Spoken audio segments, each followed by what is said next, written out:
Ladies and gentlemen, welcome to the show tonight. This is another live Thursday edition of You, Me, and BTC. This is episode 232, and we are about to have a ton of fun. So much news we got to cover. Like, I'm sure a lot of news happens every week, but this is some fun news. Mostly at Bitcoin on Twitter got banned or shut down or whatever you want to call it. So that's going to be fun. And a lot of other stuff, Coinbase Index Fund, and I don't even know what else. It's in the show notes. I'll get there when we get there. I am Daniel Brown, and I'm here with Tim Baker. Zach Full. And we have an amazing special guest, the one and only Mr. Carl TrollCoin. Thanks for joining us, Carl. Thank you very much, guys. It's a pleasure to be here. I appreciate it. His studio blows ours out of the waters, so good work on that. And he is in the business of trolling, apparently. We're going to find out more about that. He's worked on TrollCoin, and we're just about to get into that. But I'm excited, too, if he's in the business of trolling. Hopefully somewhere in the show he starts, I don't know, mooning us or whatever it takes to troll YMB. I'm looking forward to that. So we'll wait until James comes in the chat and offers to pay him Bitcoin to take his pants off or something. Well, I am not wearing any pants. So. There you go, James. You don't even have to pay that much. I'm also excited for the blue screen. I don't know if I'm about to see like a giant freaking snake behind you or something. It reminds me of I forget what the game was called. Some game on Whose Line Is It Anyway, where they had the blue screen and he had to guess what was on behind him. That was fun. Anyway, I wish that's not the case because this is please just do that and just distract us the entire time with weird put like hardcore pornography on the background. What do you guys? We need to pay attention. Next time for sure. I promise. All right, so I'm going to turn it over to Zach to do a bit more introduction of Carl and TrollCoin and to kick off the discussion about what TrollCoin even is. Take it away, Zach. Sure, yeah. Well, I followed Carl. Actually didn't know his name until tonight, but I followed TrollCoin for a little while now. I don't know when I first found out about it, but it's one of my favorite coins that at first I didn't know was a coin either. But it's well, I'll just let Carl explain it because he runs the project. But we have Carl on the show tonight because we love. I mean, every Thursday you join us and we just chill and troll and talk about the news and shoot the shit and all that stuff. And so I thought, what better guest to have on this show than someone who is project lead for TrollCoin. So Carl, can you tell us like where this coin came from, what the project is all about? Just tell us everything we could want to know about TrollCoin. Sure. So TrollCoin started, actually, it wasn't started by me. It was started on Valentine's Day 2014 by some random douchebag. I have no idea who he is. It was those days when you had a bunch of coin launches and everyone was waiting by their Bitcoin Talk account, ready to, connect to the pools, and then start shit posting about how they couldn't get connected and this is a shit coin, bullshit. So we did that for 2 months, and then the guy, whoever he was, realized that nobody cares about TrollCoin just because of the name. And that's the ultimate bane of TrollCoin. People just hate the coin because of the name. They don't even get involved in it. So he abandoned it, and I guess we did sort of a community takeover, meaning no one else gave a shit about it, but just me. And so I started, I guess you could say, developing it, adding infrastructure, getting a blockchain explorer, and all that kind of stuff. And short backstory of why I got into crypto in the first place. I'm a Twitch broadcaster, and that's my passion, what I do. And I wanted a point system to use in Twitch chat where you could just, reward people left and right. And I looked into whatever bots were available, and there really were none except for the reward points that, you could get for watching a show, but they didn't mean anything. You couldn't transfer them between users. It wasn't money. So short story, that's how I got into cryptocurrency in the first place, because I found Bitcoin too late, of course, thank you very much, 2013. And I started figuring out how can I get a cryptocurrency on Twitch. And then, in the meantime, I found TrollCoin because I just, if you know anything about Twitch, Twitch is just chock full of trolls. Everyone loves trolling, right? So I'm like, I found TrollCoin and I'm like, oh my God, this is great. So long story short, because you guys don't have a lot of time, I found a developer guy who started creating TrollCoin bot, basically hooking in the wallet daemon into a bot that hooks into Twitch. And we've been working literally ever since early, I guess, 2014 or mid 2014 on that. And he's rewritten it tons of times. So the use case scenario for TrollCoin, I wish I was a master troll and everyone thinks that, oh, well, you reward people for trolling and stuff like that. Yes, you can do that. It's like any other cryptocurrency. But the primary use case for TrollCoin, as I've helped develop it is a platform that allows you to transfer coins from one Twitch username to another in chat while you're watching or playing or broadcasting on Twitch. And that's our main use case. That's fascinating. Are you getting looped back? Yeah, no, you're coming back through again. So am I, though. It might be on Carl's end. I don't know. You have a loose connection or anything? We're hearing ourselves twice. Oh no! It just started right now. I don't hear Daniel. Oh, we're good now. I don't know what's going on. Oh, shit's trolling. We're being trolled. Google's trolling us. Well, anyway, so that's fascinating. I have two questions off the bat. First, if we want a currency to like reward trolls, which are all over the internet, I guess a lot of them in cryptocurrency concentrated on Twitter. Are you like, do you have plans or like a vision? Is it somewhere on your long to-do list for TrollCoin to create like a tipping bot where if someone is just like trolling the shit out of somebody, we can just tip them TrollCoin right on Twitter? Yes, absolutely. I have a huge laundry list of things. Finding a developer, to actually do it is a tricky part, and having enough money to do it. But yes, a Twitter bot is definitely on my short list. It hasn't happened yet because my current developer that did TrollCoin bot for Twitch, he hates Twitter. So I'm like, fun fact, he hates cryptocurrency to begin with.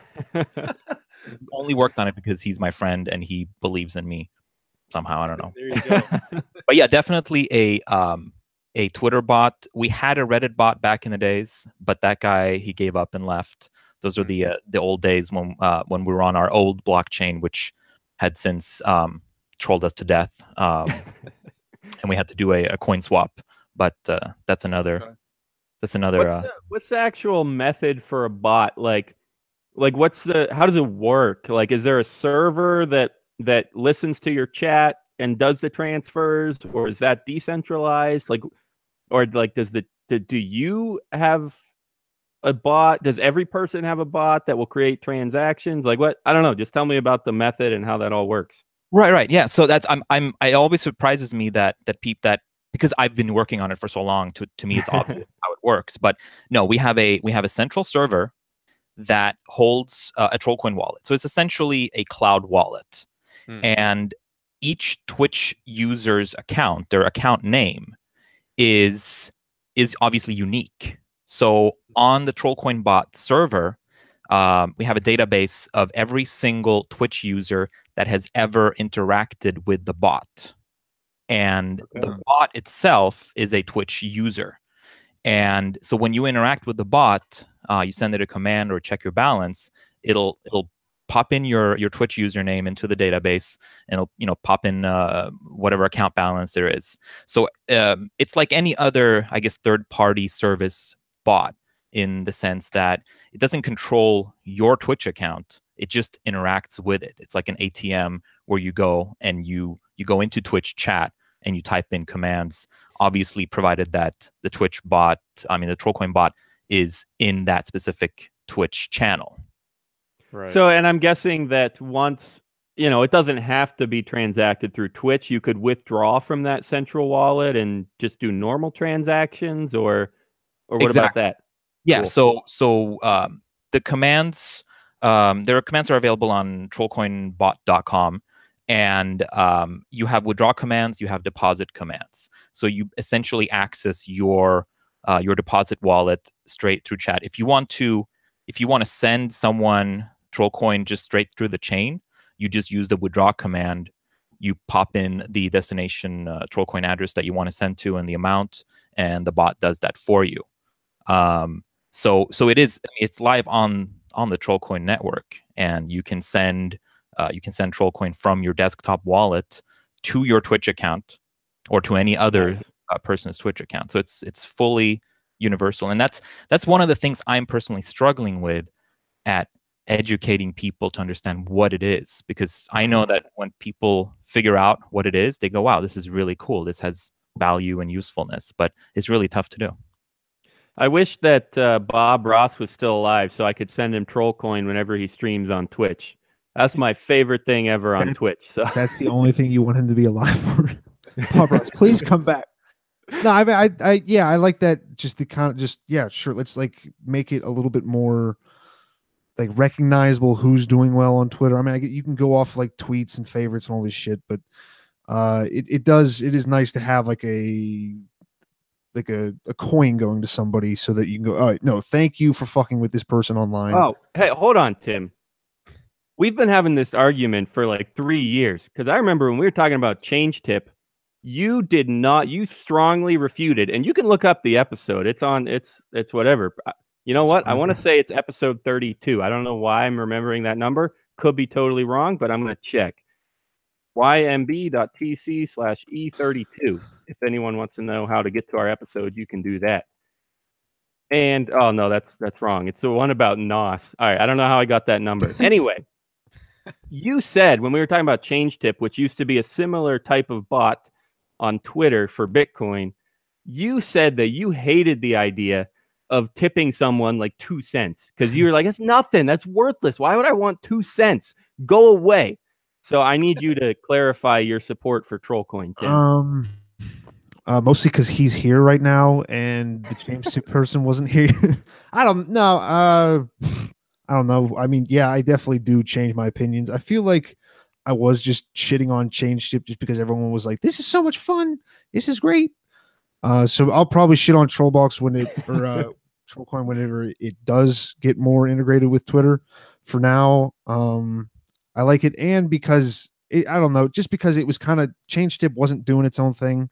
They were kind of just, oh, you're gonna send 30 cents a Bitcoin. This is something different. So I don't know. I don't defend myself to you, Daniel. It's episode 51 if anyone's curious. YMB.tc/E51. But anyway, so yeah, we should ask Carl, like, what's your thoughts on that? Have people complained, like, why would I want a 2 cent tip? That's so dumb. Or I believe I said about change tip, like, so what if it's 2 cents? If you get 1 million likes on Facebook and everyone was worth 2 cents, I'll take that all day long. Any thoughts? I used change tip. They were also, by the way, I believe, are they still around? No, I think they shut down. They've been replaced by Bitcoin Cash's tipper bot. Oh, God, no improvement. Well, I remember using change tip. I got an account. They were on Twitch as well as Twitter, I guess. Oh yeah, they were on Reddit and YouTube. Yeah. And it just, to me, it was a very confusing setup, and I didn't quite understand how it worked and whatnot. And I really tried, and of course, I'm sure that's how people feel about TrollCoin bot. But I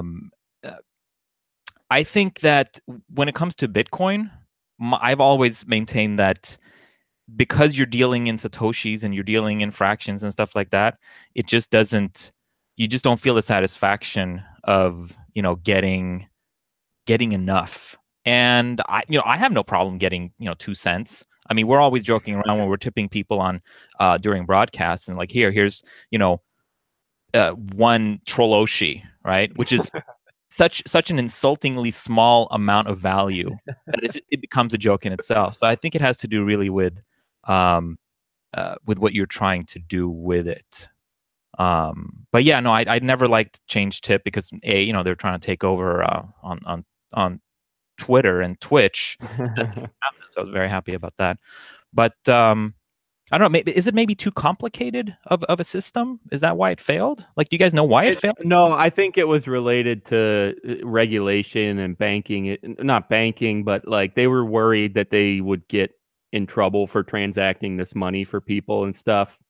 I don't know. I think that's why. Could be wrong. Yeah, because they just disappear just like that without any right. Right. Yeah. Yep, no idea. Well, I want to, before we started the broadcast live, we were chatting about how, and I guess you mentioned it maybe a little bit before, how one of the major impediments to TrollCoin adoption, to taking TrollCoin mainstream, is the fact that people don't realize that it's a coin, even though that it's the second half of the name TrollCoin. And I mean, I confessed before, and I'll say it again now, when I first followed the account, I didn't realize there was a real coin behind the Twitter account. But if we look at, so I pulled up CoinMarketCap really quick, and you guys are almost at a $1 million market cap, and you have hundreds of dollars of daily transaction volume. And even, well, I guess I'm curious about, there's two so nice. Yeah, yeah. And there's two huge spikes in the price too, like the August 2017, and then like right around now, I guess that's end of February maybe. So I'm curious what happened there in the life of TrollCoin. But you guys have a sizable market cap for a TrollCoin. How do you, or just like talk to us about the price a little bit? When do you foresee TrollCoin breaking that $1 million market cap barrier? Or have you already broken it before, I guess? Yeah, we have broken it before. So to answer your first question is, you know, the whole idea with people not realizing that TrollCoin is even a real currency. Names and words are so damn powerful. I mean, you know, the whole idea of let's not even go into like free speech or whatever, but most people, when you hear the word troll, it's usually in the sense that when someone's telling someone to shut the hell up, or when, you know, it has an extremely negative negative effect in today's society, especially. So people just literally don't understand that even when you're trying to tell them that, hey, you know, you want some TrollCoin, it doesn't even register in their brain, I don't think, that you're talking about a coin. You're just talking about an idea of doing something. They just hear troll and just shut off, because no, it's just they're everywhere. They're just going to bother you and everything. Okay, yeah, no, I get that. Like, what's like have you been able to talk? Like, I imagine whenever you're able to like talk to people face to face, have you tried to do that to give TrollCoin? I'm not talking as like a business idea, but like if you're just talking to somebody, hey, do you want some of this? How much have you been able to get people to take it, like you show them on the phone, you know, like, hey, do you want me to send this someplace? Right. No, I mean, you get through to people eventually, and certainly when you're face to face with a person, or even talking to you guys right now, you guys all realize that, hey, I'm here, I'm not some random jackass. So you guys are automatically taking things a little bit more serious, whether you believe it's a crap coin or not, doesn't matter. So certainly whenever I talk to people in face to face, you know, my friends excluding, because they still talk shit about me or to me or about TrollCoin, but absolutely, you just have to. There just is a moment when you get through to someone, when you really make them listen, and I think people just were very selective with listening. And I know I'm blabbering right now, but yeah, no, I agree. Like we sort of, how dare you say at first, I got caught up on the troll and sort of discounted the coin part and thought, oh, it's not real. It's just sort of I don't know, a misnomer, I guess. But for us, and then for all our listeners, and for all of you lazy assholes who listen after the live episode on YouTube or wherever, can you tell us how we can actually get some TrollCoin? Because it's obvious it's not on Coinbase or anything. It's not on like BitMEX or HitBTC. I don't even know all these exchanges anymore. Right. But it is a live trading coin, like we've been saying. So where can we buy TrollCoin? I'm pretty sure we're going to take care of Ripple and be the fourth coin or fifth coin to be added to Coinbase. I don't see why that wouldn't happen. But yeah, you can trade it on Blue Trade, And that was just a weird thing where at the very start of TrollCoin, the blockchain, after it was launched, some guy just, talked to the Blue Trade people, and they said, hey, add this coin. And they're like, okay. Which, by the way, I think they added TrollCoin to Blue Trade because I don't think they speak very good English, the developers. So I really don't think they understood really what the name represented. And I see that a lot also, where non-English speaking individuals tend to take to TrollCoin a little bit less judgmentally. And then we totally lucked out with CryptoBridge, the decentralized exchange. I know some people say it's not really decentralized, but fuck you guys. So we're now also in a decentralized exchange. We got in right before they increased their fees by ridiculous sums. So we're very happy about that. And the volume there is very low. We've been on there, I think, only for about a month or so. But yeah, so those are the two places that you can purchase or dump TrollCoin if you find any on your computer. And then to go back about the prices and those two spikes, I remember I think it was around June, late June last year, as well as now recently, where we had those big spikes. Of course, people are like, oh, this is just a pump and dump crap coin and this and that, and you guys are doing this. I think the reason the spike was so high is because we never, and this is serious talk, I've never engaged in, or none of the people that I know hold vast amounts of troll coins. We don't engage in wash trading. And the spikes that you guys saw, I believe, were organic spikes due to that period of increased public interest in cryptocurrency. Because if you compare the markets with TrollCoin and most other coins, it follows that same spike. A lot of different coins. That it happened. So there was nothing with us. There was nothing that happened with TrollCoin. We've maintained extremely, really quiet throughout the years, and that's another reason why I think we're at such a low market cap right now, based on our existing supply and whatnot. So I've been very cautious and careful. I hate disappointing people, so I just say no, just dump it. TrollCoin, you don't want TrollCoin. So I did find a Change Tips post about when they shut down, just for kicks, and it says they were acqui-hired by Airbnb. So they were basically all just hired away, and they basically said we didn't have the money to maintain the servers and the services and the customer support. And they do also cite legal liabilities. So anyway, that's what we got there.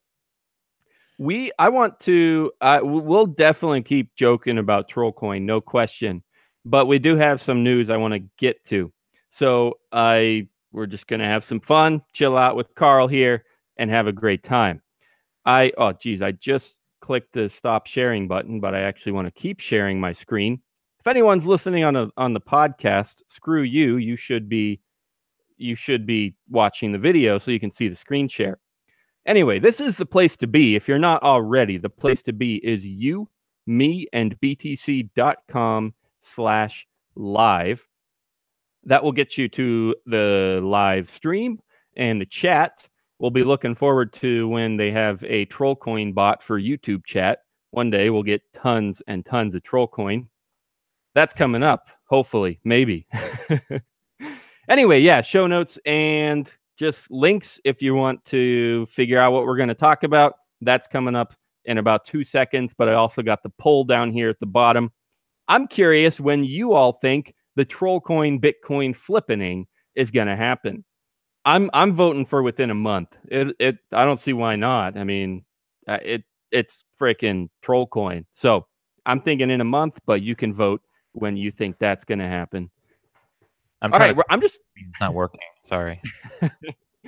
I'm going to just take these in order because, like I said, there's a lot of stuff that happened this week. I got a lot of links here. Might as well just take them in order. So the first one I got here is that Bitcoin tanked because the SEC said crypto exchanges must register. And That's speaking of legal liabilities that change tip. SEC is potentially going after these exchanges. So this is CNBC complaining about my ad blocker. But any thoughts on this, guys? We've covered the SEC a lot, actually quite a bit recently with their whole hearing and everything. And you know, they're finally, I guess, kind of taking action. Everyone's got to register. If I'm assuming, like you said, Zach, Hit BTC, BitMEX, Poloniex. Any thoughts on this? Is this really what caused the price crash, or is it still going to continue to scare people? Where are we at with all this? I like my opinions are just sick. My opinions are just from things that I've seen tweeted by like Crypto Bully and Stephen Paley and all these other attorneys, and they are expecting like a lot of coins to be delisted that have I assume like the coins that are going to be delisted are coins that were launched through offerings and not just organic no pre-mines Right. or whatever other form of non-ICO Yeah. launch there is. So what would the difference be there? Like, what can you give us some examples of each ones? Which ones might have to go and which ones might stay? Well, I mean, I think TrollCoin was not launched through an ICO if I'm getting the history correct. So TrollCoin's probably safe. But like I mean, you take your pick from the alphabet soup of coins that are traded all the time. Like a bunch of them are launched through offerings, and the point being, as far as from SEC guidances and that sort of thing, that a coin offering is a security with people like buy and hold and sell and exchange and whatnot with an expectation of return on their purchase of that token. Whereas other coins, you may expect a return, but it's not the primary use case. All this going back to like the Howey test or whatnot for what's a security versus not a security. So a lot of people are expecting these coins to be delisted. That would kind of suck for all these altcoin traders who probably have pretty heavy altcoin bags. But at the same time, they wouldn't necessarily have to be delisted. They could just, I think it'll prompt an acceleration in decentralized exchanges where all these coins could just as easily trade. I think it'll push a lot of these coins outside of the U.S. And only U.S. exchanges won't list them. I don't know. I should say though, one thing, I'm in this group chat with Crypto Bully and a bunch of other guys, and he pointed out that at the end of the advisory or warning or whatever, they have sort of a notice that it was his opinion, it was Bully's opinion that it was sort of a tempered, non-aggressive notice that they encourage people to like consult a lawyer and email the SEC with questions and all of this stuff, showing that they're taking a very non-aggressive stance on this, just like issuing guidance saying, hey, yeah, these are securities, guys. Like we're still putting our flag in the ground on that one. You should register and all this stuff. But it's not like they're after blood at this point. So I don't know. You worried about TrollCoin, Carl? Is this gonna ruin it? Absolutely not. No, TrollCoin was one of those good old fashioned actual, blockchain launches and all this kind of stuff. And frankly, I've tried to stay away from ICOs as well as tokens and just call me old fashioned. But my idea of having an ICO where you have an idea, you for a project, and you say, hey, give us all this money and we're going to make it happen. Well, you as that project, you've already received all your cash, all that NEO, all that Ether and whatever. Yeah. Like you don't have as much of an incentive to actually go out there and create an amazing product that will give everyone the returns that they're expecting.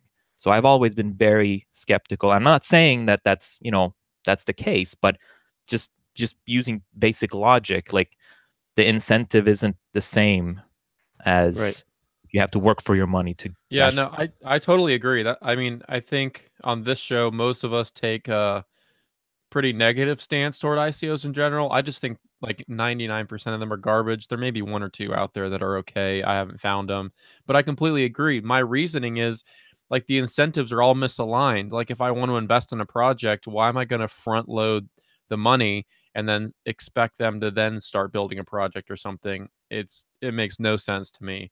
And what was it? Bitcoin Magazine or something had an article that like 56% or 46% of all ICOs have already failed or something, or have just disappeared with the money, like almost half. And that number I expect will only continue to increase. So, and if I could jump in, and that's why we're seeing this regulatory push, because the whole idea of an ICO is based upon, it's very traditional, and traditional investors, it's been happening for a very long time. But in the cryptocurrency market, everything as of right now is largely unregulated, and you have so much potential for scammery and all this kind of stuff. So I think once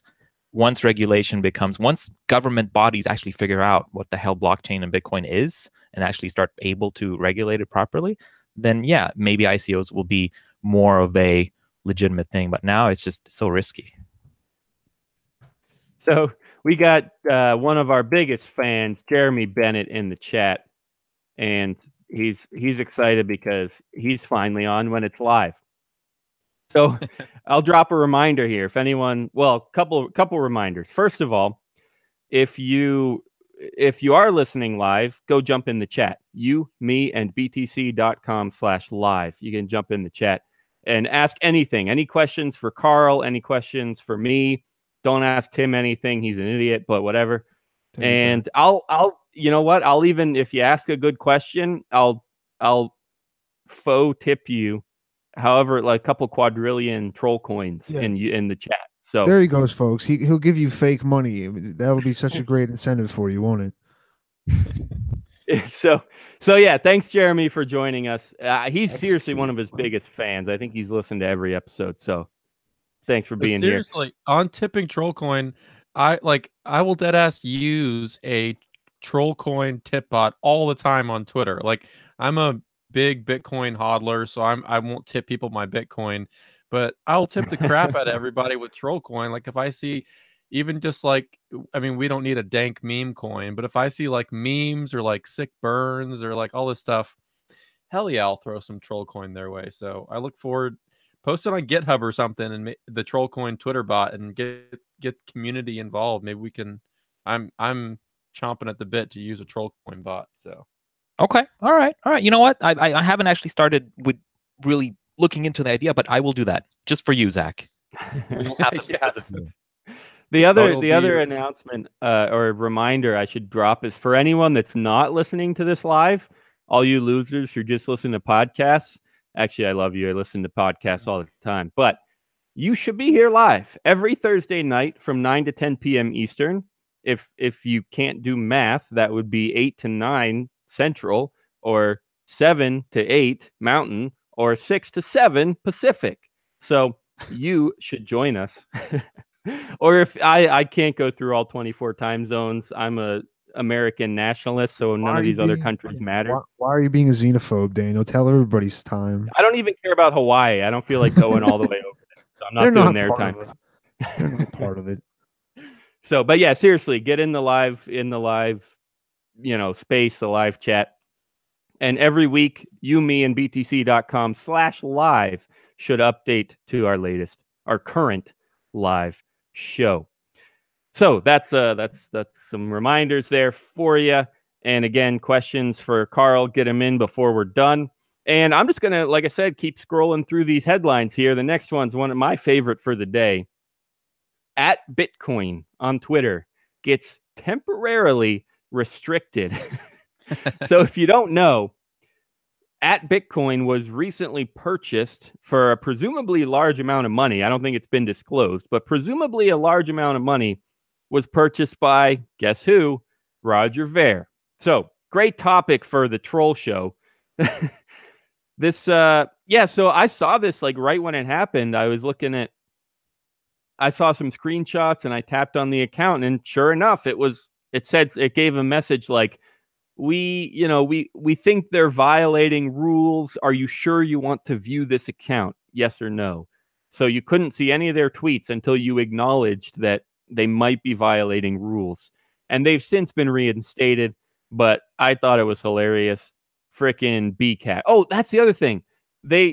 People said that probably the reason was for impersonation. They reported @Bitcoin for impersonation because they're Bitcoin Cash and they were impersonating Bitcoin, which I think is just freaking hilarious. Any thoughts on that, guys? Did you see it happen? Yeah, I don't know if my audio is okay. You're cracking up a little bit there. You're But good. I know Peter Todd tweeted after it was suspended. He was like, yeah, I mean, I reported them for impersonation because the handle is at Bitcoin and it's clearly run by someone who, I mean, even Bitcoin.com, it's all a misnomer. Yeah. It's a Bitcoin Cash. And Bcash. Tim's ass. they're just Bcash.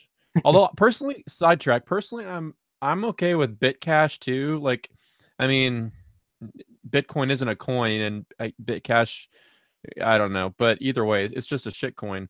And I think thousands of other people did the same thing that Peter did, and just reported them for impersonation for shilling Bitcoin Cash from the Bitcoin handle. And I support that. Like, well, I don't know about you, but Bitcoin Cash is way cheaper than Bitcoin. So when are we going to get a TrollCoin Cash so we can transact for Troll Toshis? Somebody start splitting everything up. well, Is that coming? Is that coming, Didn't Carl? you say you like switch chains or forked or something before? Have there been contentious forks in TrollCoin in the past, or how's the history? No, nobody has cared to even look at the original chain, let alone try to fork it. But going back to Roger Ver, man, Roger Verge or whatever the hell his name is, that guy is a douchebag. I'll say it straight up. You know, he's done such a disservice to not just Bitcoin, but the cryptocurrency community as a whole, because there are people out there that have lost money, have gotten screwed over because they're so confused, especially new users. You know, imagine being a person who's not into cryptocurrency and coming in during this whole thing. They go to cheaper. Bitcoin Cash is cheaper. I should get that one. It's a better buy. Right. And then it's complete bullshit. I don't know why he's doing this unless he's trying to get cheap Bitcoin or something. I'm looking forward to the comments on YouTube and whatever trolling us for trolling Bcash. They'll come. But the one thing I will say that there's another Bcash account called like BCH News or something. They've been tweeting quite a bit and replying to all this stuff about Bitcoin getting shut down.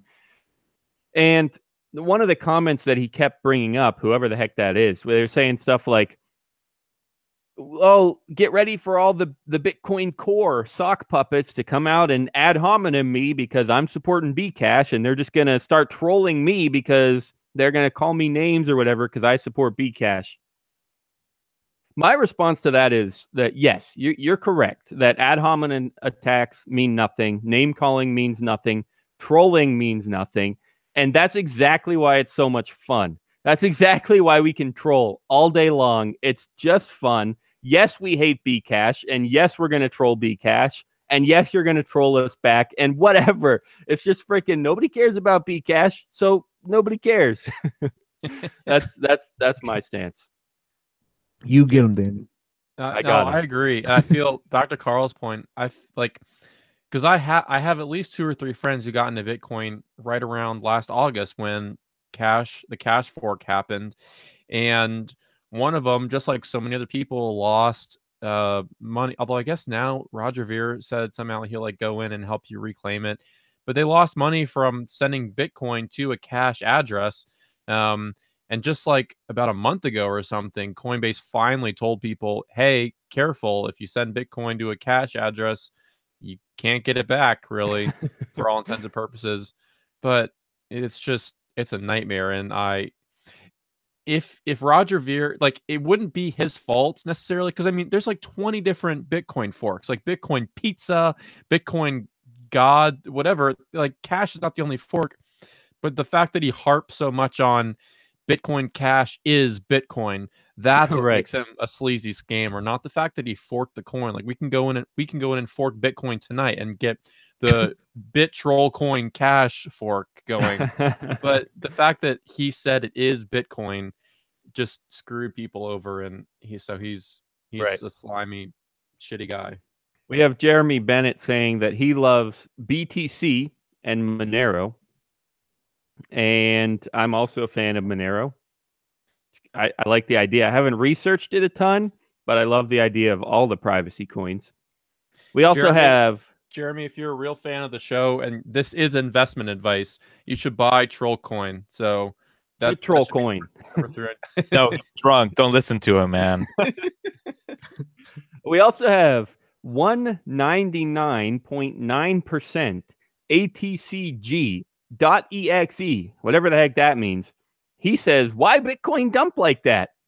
And for that, you should rewind the show about 20 minutes. And we're presuming it was because of the SEC announcement that exchanges will have to register, which, that's probably why it dumped, but who cares? Like, that's not going to be an issue long term. Bitcoin is still Bitcoin. Bitcoin doesn't care about altcoins. Bitcoin certainly doesn't care about ICOs. So Bitcoin's fine, but that still is a market factor that's going to cause it to dump, and that's very likely what caused it. So, and I think, is this in the show notes or whatever? I forget if we're going to get to it, but I think also a huge reason, maybe even more than the SEC, is that Japanese Mt. Gox guy who's just dumping shitloads of Bitcoin on exchanges. I kept seeing memes on Twitter of people just like, "Oh, good, Mt. Gox is still fucking us like this many years later again." I saw the memes. It's so like Mt. Gox just never goes away. It's still the just gift that keeps on giving. Well, I saw the memes. This is great. This is my entire life on Twitter. I see all the memes, but I never actually read the news. Yeah, that's so the it's best like way to take in the world. I do that exactly. Oh, everything's funny now. This is great. So, but I don't know the whole story. I saw stuff about Mt. Gox, but can someone tell me roughly what went down in a few sentences? Sounded like you knew it, Zach. I'm guessing from the thing that Zach said that they're just selling a bunch. They're selling some to make it so they can pay people back. How do they know it's him? Well, so I don't know. It's a lawyer or something. Details. And Carl and Tim jump in, but one of the guys who, a former account holder at Mt. Gox, who got his coins back or something like that, whatever. He's in Japan. I saw like maybe the Merkle or Verge or something had an article with his name in it, because obviously he's dumping it on the open market. It would be so fucking nice if he would just do over the counter and not rape us all. But he's dumping all this Bitcoin in huge batches at a time, and all these TA guys were posting charts with the times that he sold and then the subsequent huge long red candles that resulted from it. So I love those TA guys. Yeah. Sorry, go for it. I was under the impression that these Bitcoins that have been dumped at, like thousands, like I think like 6,000, at one point 18,000. I thought these were the recovered Bitcoins that were then confiscated somehow and put in a trust. I think the point of them is to pay people back eventually. Right. But it's because they're just dumping what I just looked. Did you? Yeah. Panicking. So the question is though, how many are left to dump? Because wasn't it like 180,000 Bitcoin that were recovered, or am I just barking up the wrong tree? That's about right. It's 180,000. They said they just sold 35,841, but I am, as usual, just taking that from a tweet. But it's just for 362 million. So what? So we've got a long way to go if we're like 35,000 out of 100,000+. Like, yeah, I don't use any like hardcore exchanges. I need to find a depth chart to figure out if they sold the remaining 150,000 right now. What would that put the price down to? Got to look at a depth chart for that. So I'll see if I can find that while we're chatting in the last few minutes here. But yeah, well, we'll see. It could happen. I mean, if someone has that many Bitcoins and they have to sell them because they have to pay back their debtors, or debtors, I think is the right word. They got to sell them. But the upside is once those, if those people actually get some sort of money back from Mt. Gox, maybe some of them will just put it right back into Bitcoin. I don't know though, because maybe they also hate their lives for losing all their money in Bitcoin. So you never know, but that's all right. We're here. We're hodlers. We're here for the long term. So I'm going to, we're coming up on time here. So I'm just going to hit these last two as quick as we can. AsicBoost, guys, back in the news. It was a big thing probably about a year ago, maybe, just to guess. But it's happening again because SlushPool, and then I later saw a few other pools, are now actually supporting it. Like they allow their miners to use it. Like, yeah, sure, just mine more efficiently. And okay, so I should, as quickly as possible, just explain what it is for anyone that doesn't know. It is a mining exploit. I think exploit's a fair word. Exploit could be good or bad, and that's what we're about to debate. But it is an exploit. It's a way to, it's an efficiency. An exploit sounds bad, but not necessarily. I exploit Tim twice a week. Every Monday, Tim does a show. I'm exploiting him for him to do a show for my website. This is and my every labor. Thursday, Thursday, every Thursday, I exploit him again, along with Zach and sometimes Carl, to help on my show and serve me. That's me exploiting them. And I hope it's not bad. Actually, I hope it's terrible. But anyway, so it's a mining efficiency. I don't have to get into all the math. That's all it is math. They found a mathematical way to just do a little bit of mining a little bit faster. That's what it comes down to. And so I know a lot of people, when we covered this back in the day, we said like, oh, it's an efficiency. Anyone can use it, so who really cares? And some people said, well, yeah, it's still kind of fair, except for the fact that it incentivizes you to exclude certain transactions, and it messes with the incentives. And sure, that's something to think about. That could be an issue. But I'll just lay that question out here again for another episode, and we'll talk through it, fairly quick. What are your thoughts, all three of you, on AsicBoost? Is it an exploit that anyone can use, or does it throw off the incentives way too much? Any thoughts? Take it away. I've talked enough. I'll give this one to Carl. I think I don't see it as a problem. I mean, you're saying that in order to use AsicBoost, you have to exclude certain transactions. Is that correct? I mean, again, that's literally from a tweet. That's what somebody tweeted me. But yeah, that's the idea, is that, it incentivizes you to just like mess with the way the transactions are included. That's the broad concept. The way I see it, if you can do it and you can mine Bitcoin using AsicBoost and you're supporting the network, even though you're fucking with it, if you are allowed to do it by the code, then that's Bitcoin. It's decentralized. Yeah. Yes, I love it. That's Bitcoin. That is the response. That is the correct answer. That is Bitcoin. That's why Bitcoin works, is because everyone is greedy, and everyone mines, everyone participates in the network, and no one has an advantage. Even with AsicBoost, I can have that advantage. You can have that advantage. That's why Bitcoin works, because of greed. Well, I think because everyone's in it for themselves. Go ahead. I don't have like a strong opinion on this because I don't know a ton about it, but I think one of the reasons that it's sort of a contentious issue that rubs a lot of people the wrong way is sort of going to something you just said.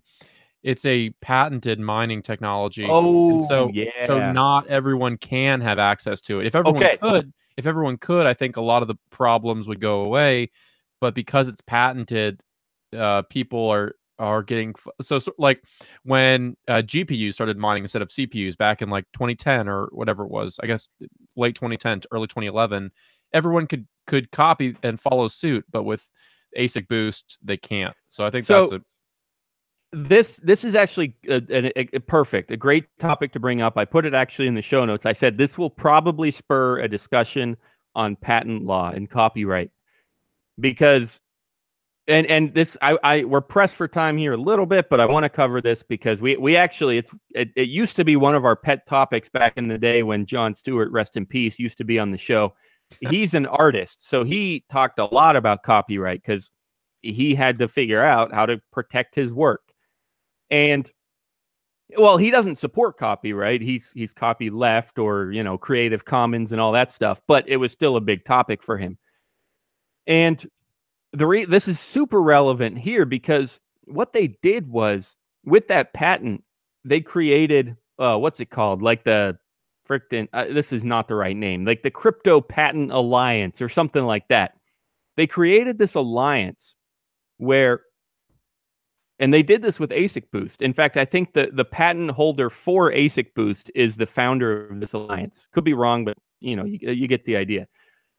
They created this alliance where anyone in the alliance has to release their patent. Well, not release their patents, but they have to allow anyone else in the alliance to use the patent.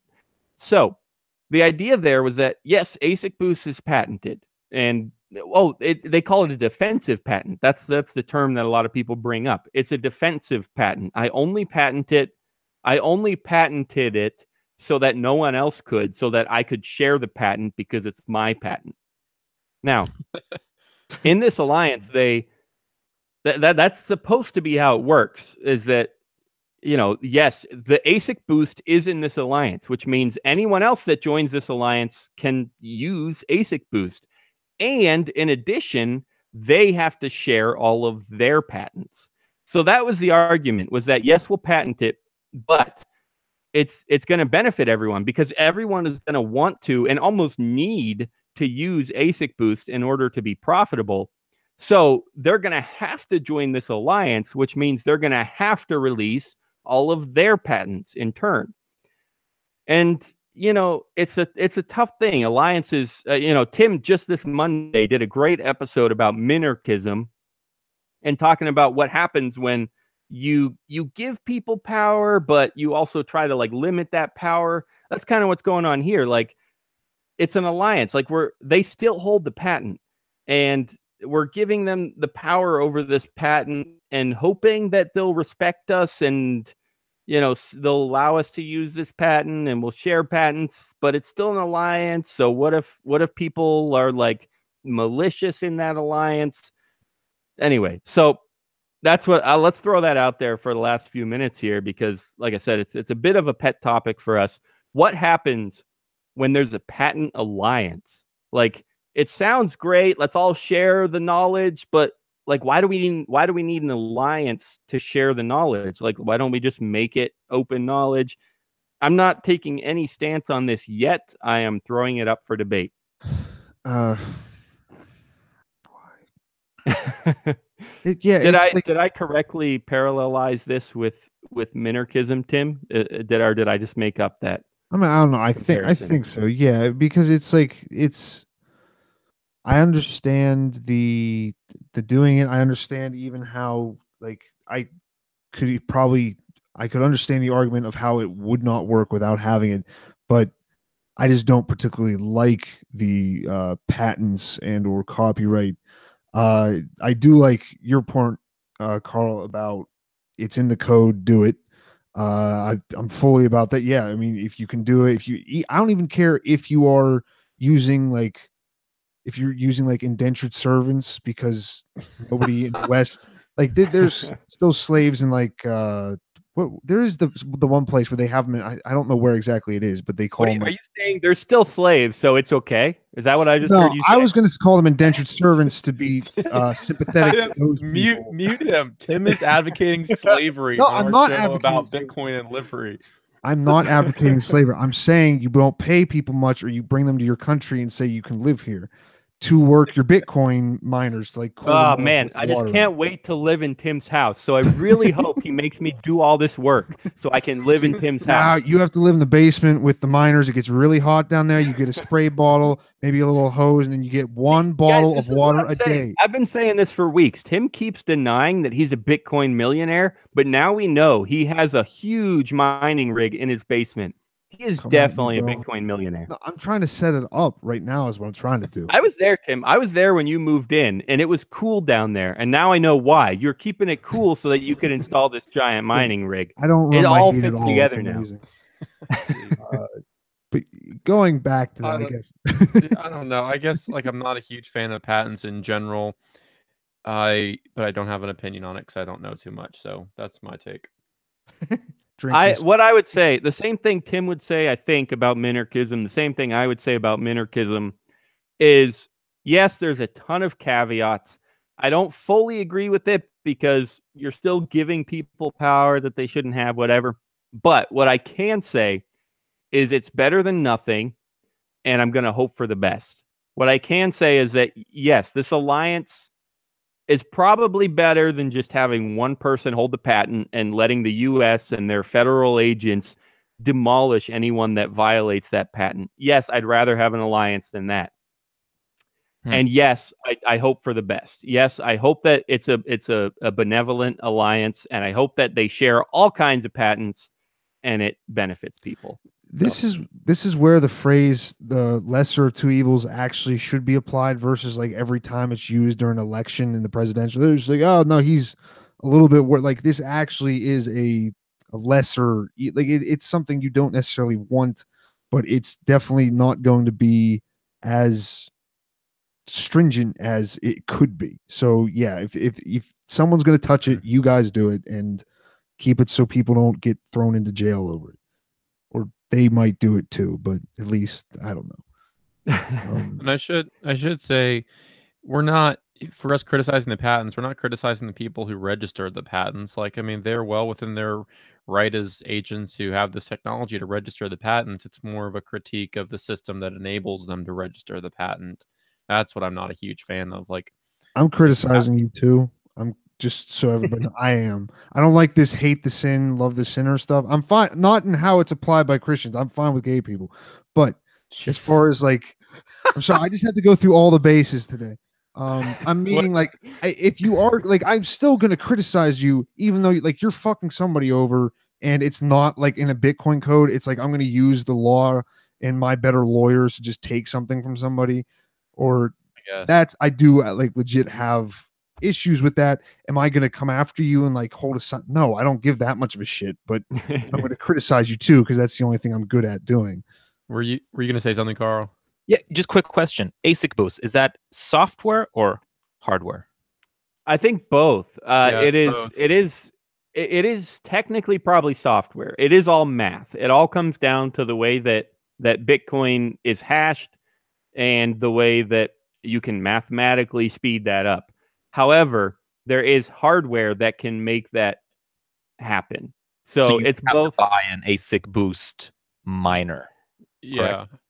I'm assuming that yes, there are certain miners that could do AsicBoost way more efficiently. Yes, I'm assuming that there is hardware that can do AsicBoost better than any other hardware. So then I will slightly change my stance on the whole AsicBoost. I will only use it if I can buy pirated copies on AliExpress. All right, there you go. I think it's going to show up on Torrent Bay or Pirate Bay. Yeah. No, like so it is software, but like Bitmain's Antminer, they have AsicBoost Antminers too, so it's sort of both. But I agree. Yeah, one of the big conspiracies for a while was that Bitmain, the biggest producer of Bitcoin mining chips, one of the theories was that they implemented it on their hardware, but they didn't like tell anyone, so that they were going to activate it. You know, all these other people using their miners, they were going to like remotely turn it on because there was some other conspiracy about some bug. Anyway, I'm getting a little too speculative here because I don't have the facts right in front of me. But yeah, there were some conspiracy theories that Bitmain was covertly exploiting this, because that's the other issue, is it could be done overtly or covertly, and some people have issues. They're like, oh, if it's overtly done, fine, whatever, it's fair, everyone can do it. But if you do it covertly, then you're messing with the network without really telling anyone. But anyway, we got to wrap up in a second because we are coming up down to the wire here. I have a little bit left to cover. The last topic it's actually great that it's the last topic, because one of the big points I wanted to make is that nobody really cares. And the topic was Coinbase's index fund. And yeah, so whatever Coinbase has supports, I think it's Bitcoin, Bitcoin Cash, Ethereum, and Litecoin. I think that's it. But they released an index fund that would contain all of everything they support. And like I said, biggest point that I probably would make is who freaking cares? Like, why do I need an index fund? I can just buy whatever I want. I'm sure people will still use the index fund. Maybe it's easier for some people. I just don't care. I said last week how I am done with Coinbase. I'm not really like, I don't hate them. Like, they've done some good stuff. They're still easy to use, but I'm just done with them. It's just that simple. I just have no reason or incentive or desire to use them anymore. So that's it from me on Coinbase's index fund. Any 10-second sound bites that you guys have on that before we wrap up here? I'll say anyone in Florida that's over the age of 70 is going to probably like index funds, and yeah. So then, boom. Yeah, you're right. You're dead right. There, like I said, there are going to be people that use it, and sure, whatever. I also really don't care, but I'm not 70 and in Florida, so Carl's point is well taken. But and I haven't used Coinbase for like a year or so. But I will use Coinbase, and I may even use the index fund when TrollCoin is added. Once TrollCoin is added, I'll use Coinbase again. So if you're listening, Brian Armstrong, you better take me seriously. So that brings us to our very final question, and this is strictly for Carl because I don't care about Tim and Zach. Wow. Sometimes I try to mention this ahead of time, but probably 80% of the time I forget. But I should mention it before we start streaming so that you have a second or 50 minutes to think about it. You gotta go now. Whenever we have a guest, we like to ask, closing the show, for a personal story in the Bitcoin space or in the crypto space. And the idea here is that anything goes. It could be a good story, could be a bad story. It could be someone awesome that you met. It could be a time that you got scammed. We usually try to skip like how you got involved in Bitcoin because everyone says that. But we're just looking for something totally off the wall, totally just cool, just interesting, just terrible, whatever. Choose your adjective. We're looking for a story just worth talking about, worth getting out there. Someone you met, someplace you were, some freaking homeless person that got rich off of Bitcoin. Whatever you got for us, we're looking for a personal story. Got anything interesting?